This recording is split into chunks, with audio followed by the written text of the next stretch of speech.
Chad, I gotta say I am dismayed because this morning I opened up my Spotify app to put on some music as I was working through my morning, and it notified me that my Spotify Wrapped was available, and that's always fun, right? To kind of look at how much music you listen to and who you listen to over the course of a year.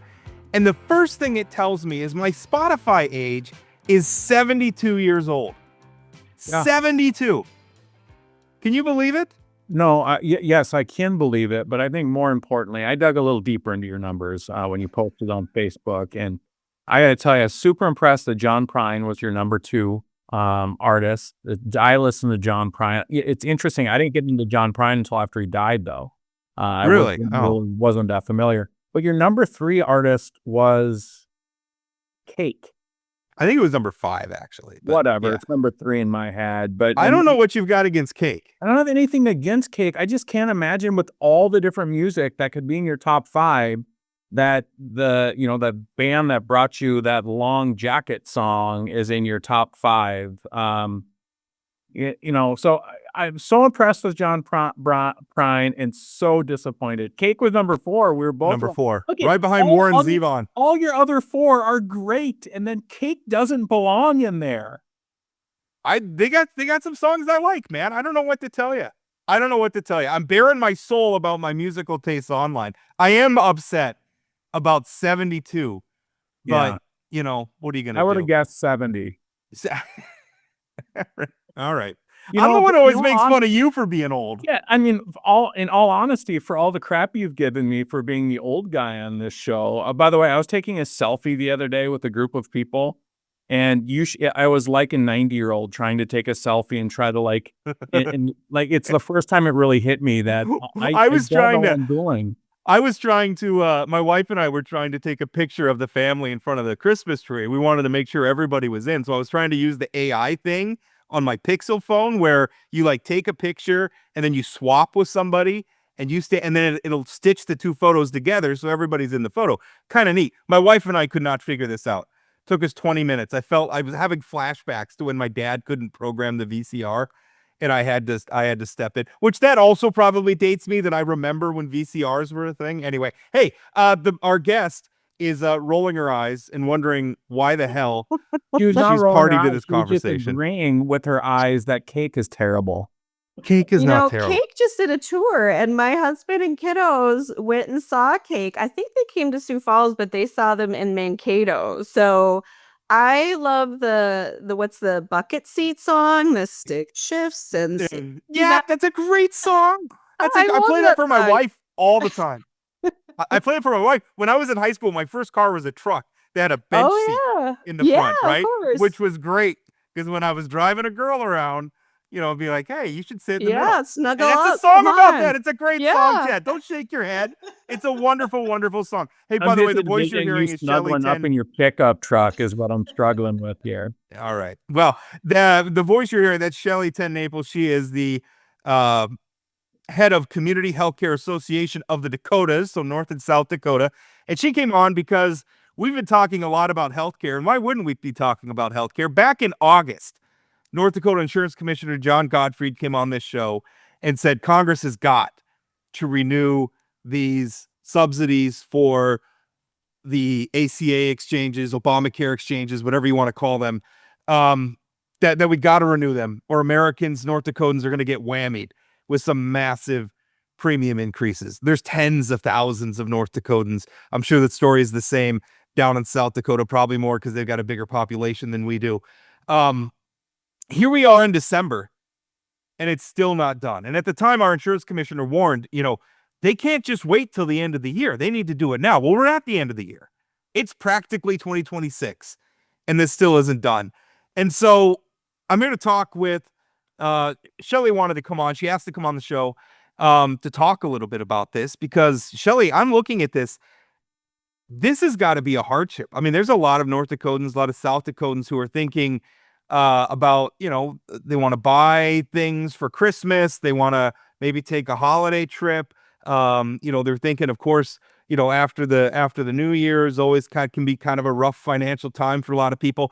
And now they're thinking, my health insurance premium might go up, what, 20%, 30%? Do we have an idea of what the increases would look like if Congress continues to do nothing?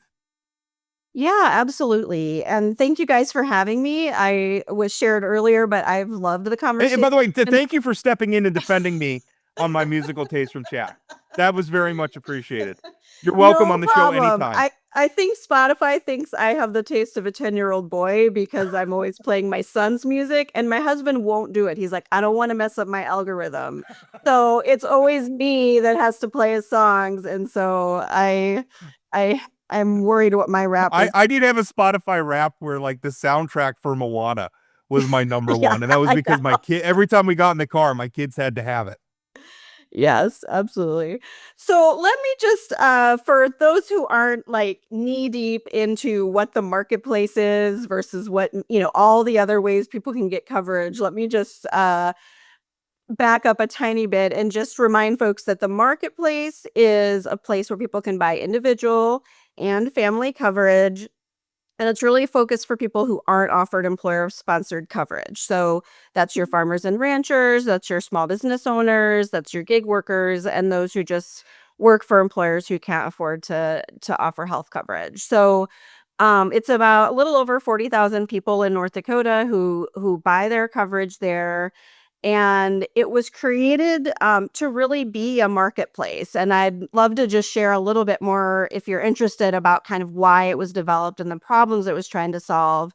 But in this moment in time, we're kind of looking. So over the last 4-ish years, there have been enhanced premium tax credits in the marketplace. So when the marketplace was designed, it was always created that there would be quite a bit of federal help for people to afford insurance on the marketplace, which is only fair because, there's a lot of tax breaks on the employer side too. So those individuals, farmers, ranchers, et cetera, weren't getting that same help as everybody else was getting. So there's it was always designed to kind of help you afford coverage. It's pegged to your income.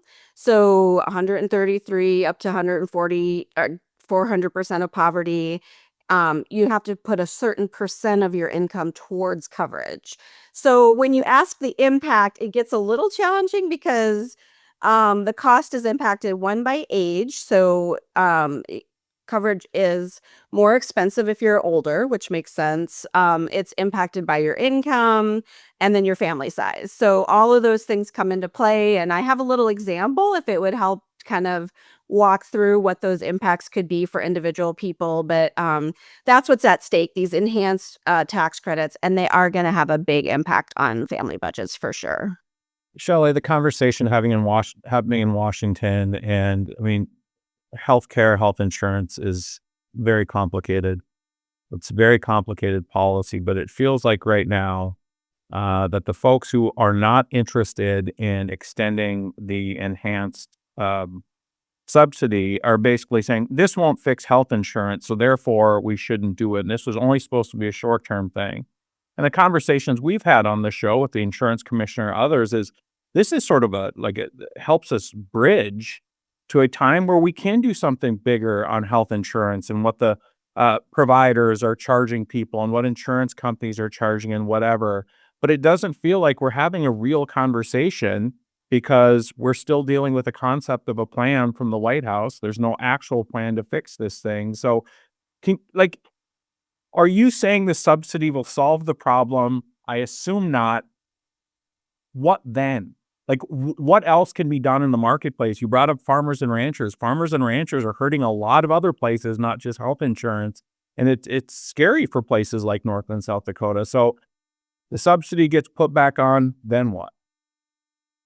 Yeah, so it is kind of two separate things. The overall cost of healthcare in the United States, which to say it's 18% of our GDP, that's way higher than many, many other countries who cover everybody. So they're all at like 10 to 12 and we're at 18. So you're right to identify cost as being a big issue. In this moment, though, what we're looking at is just if the federal government shifts costs onto individuals and families, that's not really saving money. It's just Right. shifting who's paying the bill.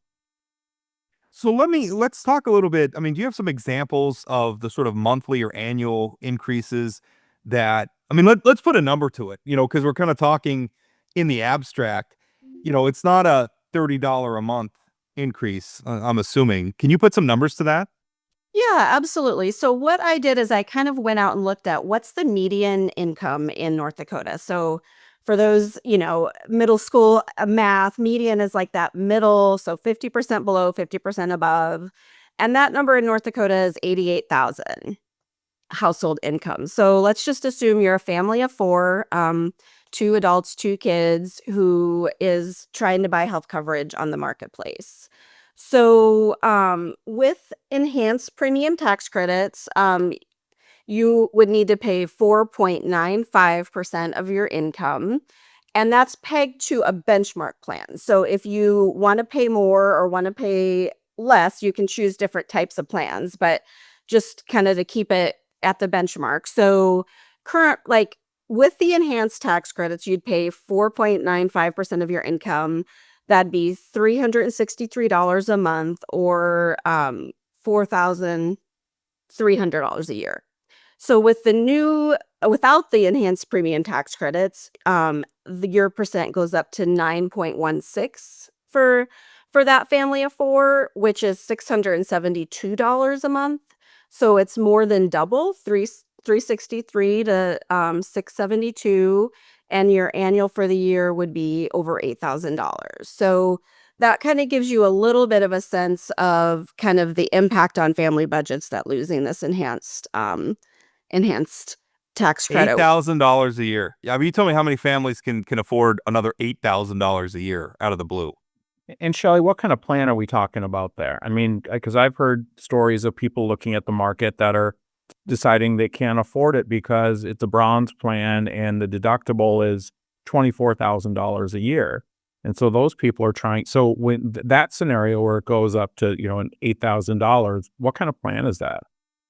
Yeah, that's a silver level plan. So the way the marketplace is designed is it's actuarial value, and then you can get bronze, silver, gold, platinum in some places. And so it is pegged to a silver level plan, which covers 70% of your costs from an actuarial value. So that's not everything, for sure. There's still going to be out of pocket costs for individuals. And maybe just to share too, like if you had to buy that coverage off the shelf, it'd be about $20,000 a year. So paying $8,000, you're still getting quite a bit of discount. And for those individuals who are above 400% of poverty, so if that family of four made $130,000, now there's no subsidy whatsoever for them. So that's another big thing that's going away. So with the enhanced subsidies, no one was going to pay more than 8.5% of their income. So even if you're older and have a more expensive plan or whatever it is, a bigger family, you're not going to pay more than 8.5% of your household income. And that part is going away now too. So those families, earning 130 and above, if they have 4 people in their family, are going to have to pay full freight. And that's going to be a huge hit for sure. Let's talk a little bit about the cost. And then I kind of because I look at things in Washington, D.C., and I feel like things are helpless. So then I kind of want to get into what it's kind of where my mind at is how states like North Dakota can prepare ourselves for continued federal dysfunction. But talk a little bit, because the rebuttal to this I hear, and I think it's a fair point, is we are a country that is running an annual budget deficit of about $2 trillion. These subsidies are very, very expensive. So and growing as more people are joining these plans. So what do you what's the rebuttal to saying, listen, we can't renew these because we don't have the money as a nation? Yeah, I mean, these individual families don't have the power to change the cost trajectory of healthcare system, they themselves. So there are some bigger picture things I think we can do to contain cost. That's not going to be driven by Sally and her 2 kids trying to get healthcare. So I think there's a conversation about containing costs. Happy to go there. But shifting costs is not the answer. Shelly, I want to. What happens when that family's on the marketplace and sees these increases and makes that determination that they're just not going to get health insurance. I see in some of your website that 40% of community healthcare patients are Medicaid patients. I think that there's a desire in Washington to cut Medicaid, certainly the Medicaid expansion part of it. And I think there's some desire in North Dakota to not continue Medicaid expansion. What does it mean for my health insurance rates as an individual and an employer if we have a mass exodus of people not having health insurance? Because there is that trickle down effect of when people can't afford to get health insurance. Yeah, for sure. So the two easy answers is one, what we would expect is that probably healthy people will be the first people to drop coverage. So those younger individuals, those people without current chronic conditions. And the great thing about having them in the market is that they're paying towards the pool, they're making the risk pool healthier.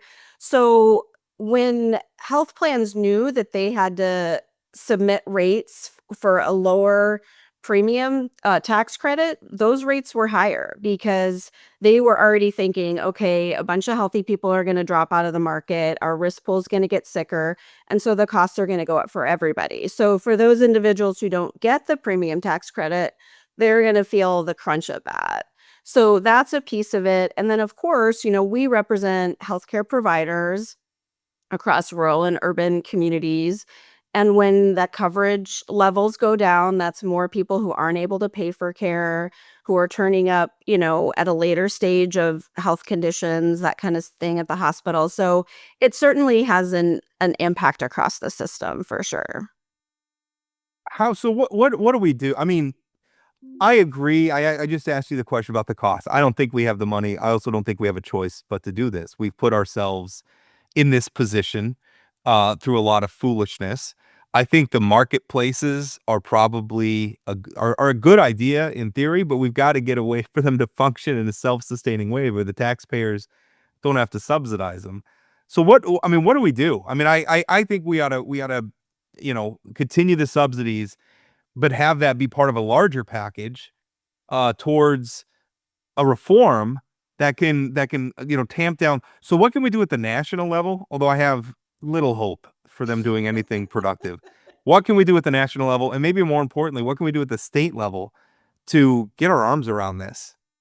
Yeah, for sure. So a couple of thoughts I have, and I really focused on the state level because I think that really is, the more immediate opportunity with a lot of kind of dysfunction happening at the federal level, unfortunately. Now, these are big bills, so at the end of the day, we need a federal solution, but I do think there's lots of really interesting things states are doing across the country. So none of these ideas are new or unique or whatever. They're things that other states have been trying and doing. But one of the things I think would be really valuable is investing further upstream. So thinking more about investing resources in primary care and prevention. So I think one of the reasons our healthcare costs are so high is because that's really what we incentivize in the way we pay. We pay way more for those high cost, high technical surgeries and all of those things at the high end of the healthcare system, but we completely underinvest in primary care and in preventive services. So just to give you a sense, there was a study a few years ago of Medicaid programs, 13 different Medicaid programs across the country. And what they found is that individuals who are served by a health center who get their primary care at a place that's doing holistic primary care, that's not focused into a system and just kind of trying to kick people into specialty visits, but really is investing in that primary care that individual needs, that the total cost of care for those individuals was 24% lower. So and we see that across international. So in other countries that spend a lot less on healthcare, they have double the investment in primary care that we have in the United Well, States. I think it's probably true even for people who have their own insurance. I mean, I could tell you sometimes I don't go to the doctor probably when I should because I'm afraid of what the bill's going to be. I'm afraid of, and people who have high deductible plans outside the marketplace, I mean, they're thinking, God, the first 25,000 or 5,000 or 10, whatever their deductible is, I got to pay out of pocket anyway. I'm just not going to go to the doctor. I'm just going to wait till I get really sick and it's unavoidable. And at that point, the bill is huge. Yeah, and we see that a lot. So if you have a diabetic patient, are we investing in helping them manage that condition, helping them understand that condition, helping them, prevent that kidney failure, the limb amputation, the dialysis? So it really is a stark trade-off as to whether we're gonna invest money front end or just kind of pay for it on the back end. Another just example that I think is an interesting one on the prevention side. Do you want to guess what the most prevalent chronic disease among children is? Asthma. It's a good guess. I so it's tooth decay. So it's a super preventable condition. North Dakota did a study, and between 64 and 68% of third graders in North Dakota have tooth decay. And North Dakota also has some really great programs like sealant programs. If you put a sealant on a kid's teeth, you can go into the school, do sealants across the board, and that reduces their risk of tooth decay by 3 times. And I know for me, I grew up in a town that didn't fluorinate their water, and my mouth is full of cavities. And at this point, I'm like in my 50s and I'm having chipped crowns, so all of the problems that have kind of resulted from, let's continue to fluorinate our water. Let's think about those things that we can do to prevent disease. This is just one example. So I'd love to see, kind of continued investment. And I think, at the federal level, sometimes we're seeing that disinvestment in public health and in prevention. But, I just think that's penny wise and pound foolish.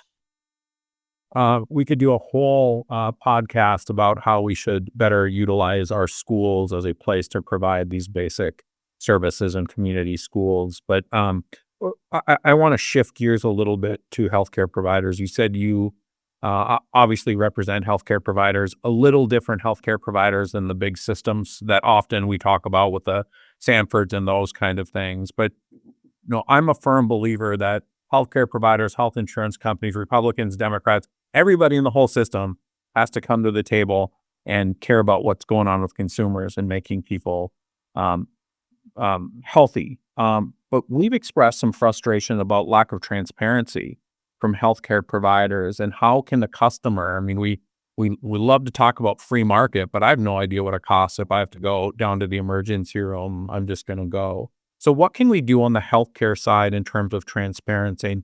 I will tell you, some of the hospital folks that we've talked to don't want to do anything more in transparency. So how do community health centers feel about that? Maybe being a little more open about what they're charging, not consumers and insurance companies. Yeah, absolutely. So for health centers, we do have to make our charges public, and we also see everybody regardless of ability to pay, and we see people on a sliding scale. So if you have a lower income, we take a look at that and we have a process for reducing what you have to pay. So that's kind of one piece of it from the health center side. We also, all of our quality metrics are public as well, and we report those federally and they're publicly available online. So we're ready to put our quality measures and our affordability up against anybody in a super public and transparent way. I will say one of the things that I have been a little interested in and excited about in the state's proposal about in the Rural Health Transformation Fund is they're talking about an all-payer claims database.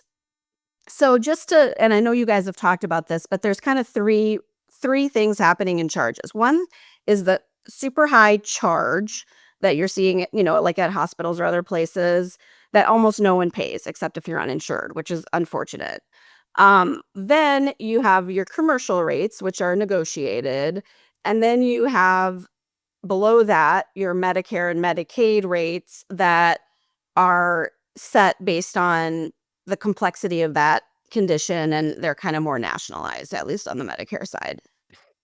So as a consumer, you're kind of navigating all of that. Plus, you're wondering, what's my copayment? Like, I don't really care what the charge is. I want to know what I have to pay today. And so that's all of that goes into, understanding pricing.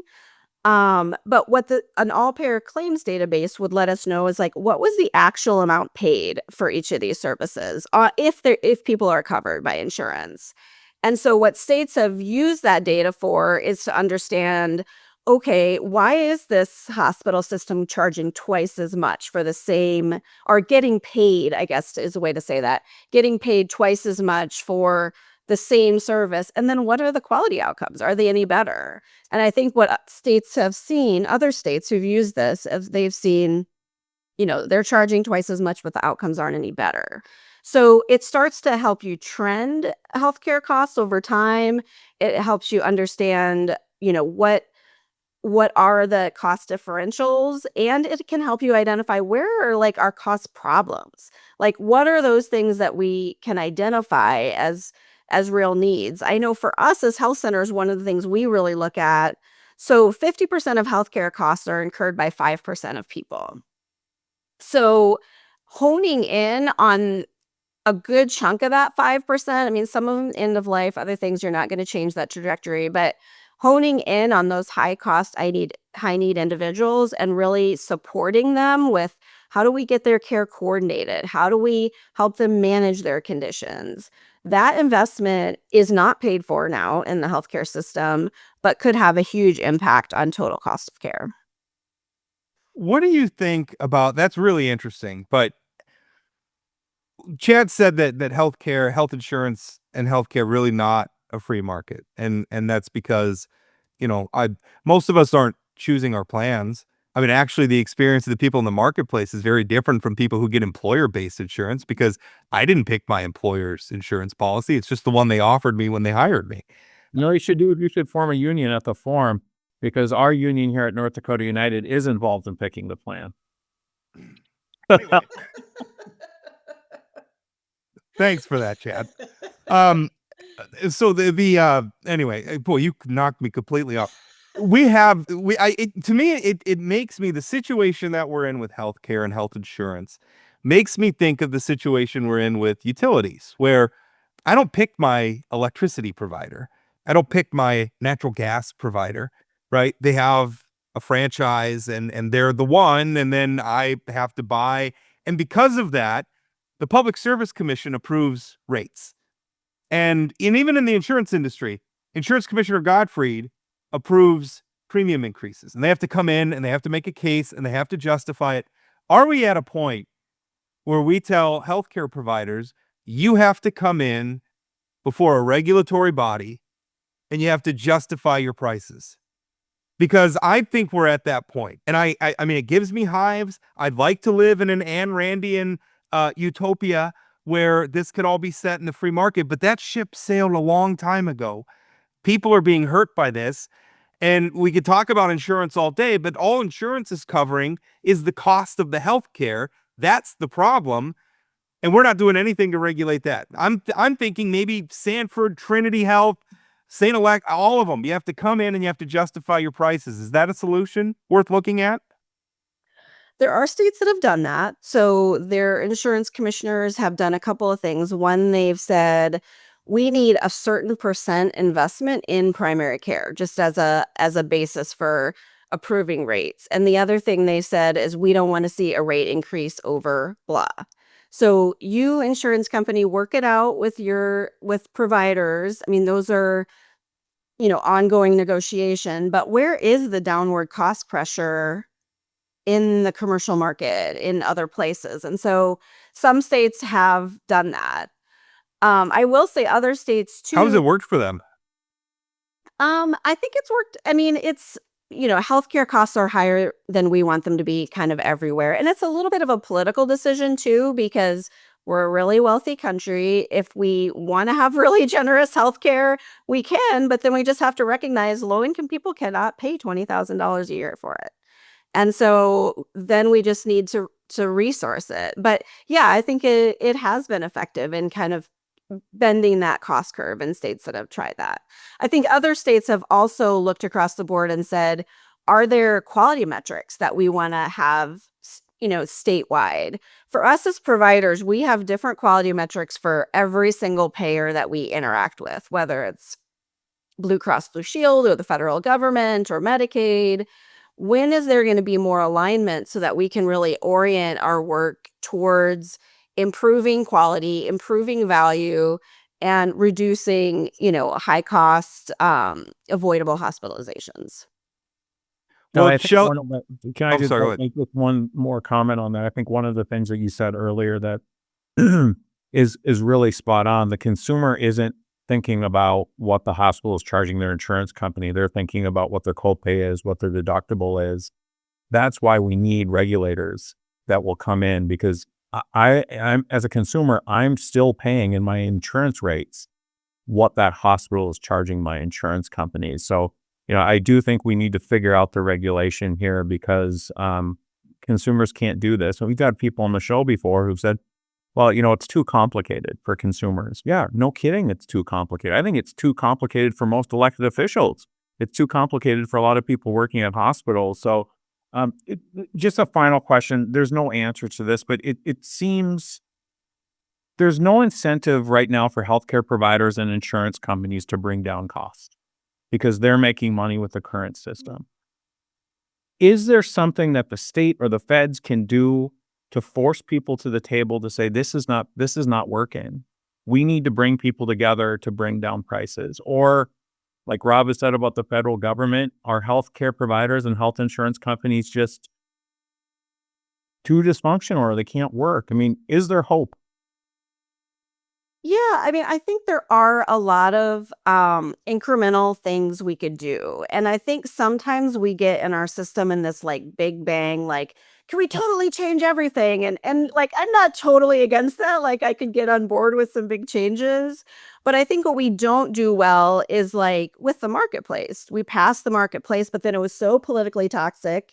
We just completely neglected it then for however many years. And so I think we really need to stick with it and figure out how we continue to incrementally improve the system. So, I think one of the big things that people talk about that isn't utilized very much in North Dakota is, we have a system that pays for volume. So the more services you provide, the more higher cost services you provide, the better you do. The more you can chase after those places where, ooh, we're making a lot of money on heart surgeries. How do we do more of that? How do we do more MRIs? Those are the incentives built into the system. And you can't hate on people for, trying to live, trying to make ends meet. But if you can start to change the incentives at a payer level to more focusing on value and outcomes, and are you making people healthier? I think those things could have a big impact in terms of both what our system is delivering in terms of high quality outcomes, but also the cost trend. Well, Shelly, thanks for coming on. Shelly's the CEO, Community Healthcare Association of the Dakotas. They have clinics that provide primary medical, dental, behavioral health care to about 114,000 patients annually in North Dakota and South Dakota. Shelly, really appreciate you coming on. This is not a fun conversation to have, but we got to Well, keep and I having do it. want to say our health centers also can help people who are trying to understand the marketplace. So Okay. it is open enrollment right now. Everyone should go and try to understand what their options are. But we also have in-person help. If you want to pick up the phone, call a health center. We have people who can help you make sense of your options. Shelly, what's your website?